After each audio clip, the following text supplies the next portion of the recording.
From a franchise that changed the gaming world to a franchise that is consistently memed and ridiculed, Call of Duty has changed over time, and this story begins in 2019, right before Modern Warfare 19 was released.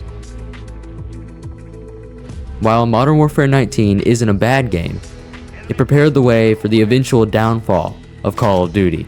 Modern Warfare 19 was supposed to be like a reboot for the original Modern Warfare series, but players noticed something was off.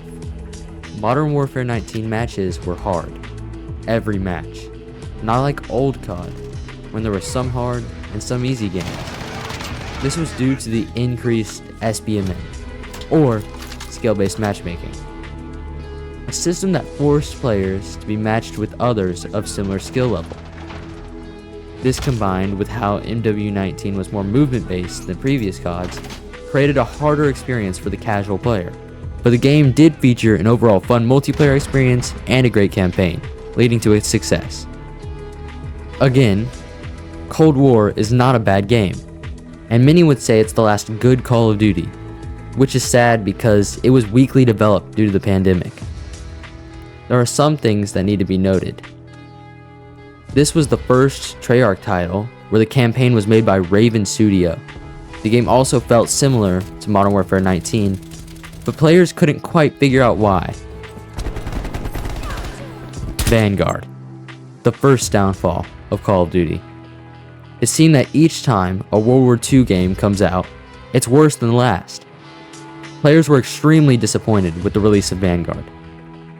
It has a terrible campaign, mediocre multiplayer, and trash zombies experience. Players couldn't stand this. The game felt the exact same again. It was like Activision was turning each previous title into the next. Turns out, they were. It's the same engine each time. They did this to easily transfer guns between each game, with the cost of the game feeling very similar to the last title. Zombies players were excited. The Vanguard Zombies was made by Treyarch. Wait, didn't Treyarch make Cold War? Turns out, each company, Treyarch, Sledgehammer, and Infinity Ward, were all working on these titles. Activision had completely erased the model that gave developers 2 years to make their titles, and instead forced them all to work together. It was pointless though because Zombies was trash. Modern Warfare 2. For Modern Warfare 2, Activision decided to listen to the players about movement and make it a little slower to allow for more gun positioning and tactics instead.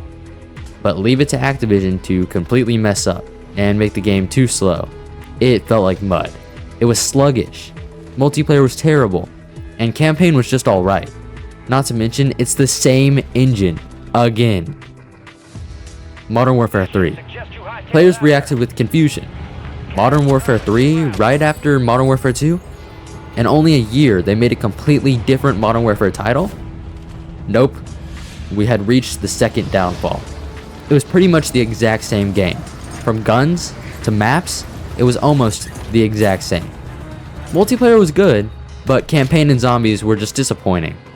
Worst of all, the game was $70, even if you already owned Modern Warfare 2. The only difference was slightly faster movement and slide canceling. Black Ops 6. Players reacted with excitement at the news that Treyarch was returning, with brand new Black Ops. And when this title arrived, it wasn't bad. It was a good game, with an alright campaign, good multiplayer, and good zombies. But over time, the problems were revealed. First of all, the SBMM felt like it was at an all-time high. Every match was sweaty. It was painful to play. Casuals literally couldn't keep up. Next, the collabs. The collabs. You think Fortnite's bad? And Black Ops 6 had Squid Games, American Dad, Ninja Turtles, and Beavis and Butthead. This franchise used to be realistic, but money-hungry Activision ruined it. Finally, Zombies took a steep turn downward when The Tomb came out. Terrible map, terrible Easter egg, and they reused the ice staff. That is an insane level of laziness.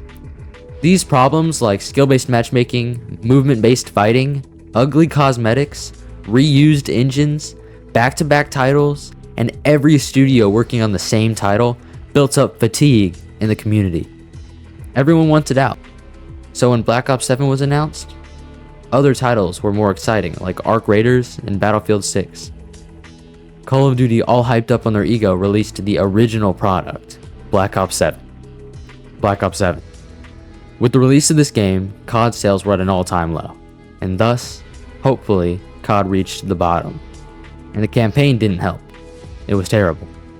Usually, Call of Duty campaigns are realistic stories with intense action and emotion.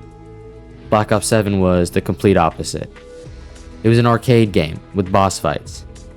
One of these boss fights was Woods, a beloved character, but instead he had transformed into a plant and you had to murder him. Finally, it was the exact same engine. It felt identical to Black Ops 6.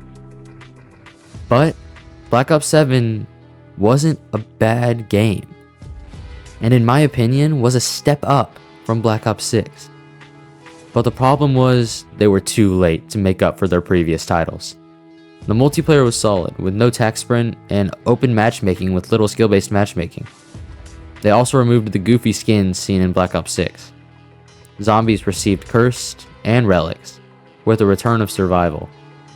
It featured a fun Easter egg with a hard boss. But what do you think? Is Black Ops 7 a step in the right direction?